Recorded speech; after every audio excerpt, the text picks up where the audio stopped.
Arestado sa ikinasang operasyon ang tinaguriang top 1 most wanted person ng mga otoridad sa kasong estafa sa Burgos, Ilocos Sur. Police Corporal Mark Anthony Pico sa balita. Narito ng mga otoridad ang top 1 most wanted person ng Burgos, Ilocos Sur matapos ang matagumpay na operasyon noong August 23, 2025. Kinilala ang suspect na si alias Alicia, 39 na taong gulang at residente ng Burgos, Ilocos Sur.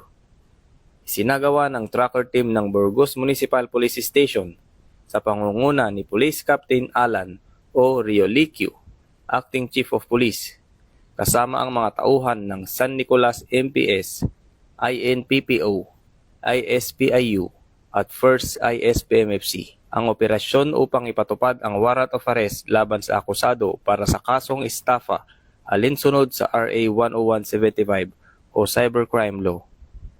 Ang mga kasong kriminal na may bilang na 5391-N-2024 hanggang 5395N-2024 ay inilabas ni Honorable Elizabeth Garcia Bringas, Presiding Judge ng Regional Trial Court, Branch 72, First Judicial Region, Narvacan, Ilocos Sur, noong January 3, 2025.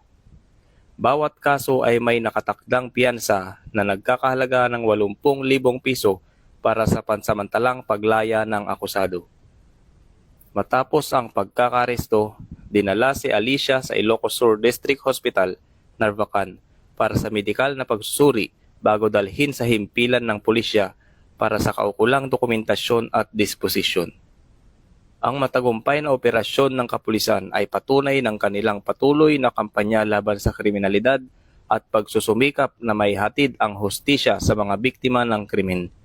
Tiniyak din ng pulisya na magpapatuloy ang kanilang mahigpit na pagbabantay upang mapanatili ang kapayapaan at kaayusan sa lalawigan na siyang nagpapakita na ang kapulisan ng Region 1 ay maaasahan, malalapitan at mapagkakatiwalaan.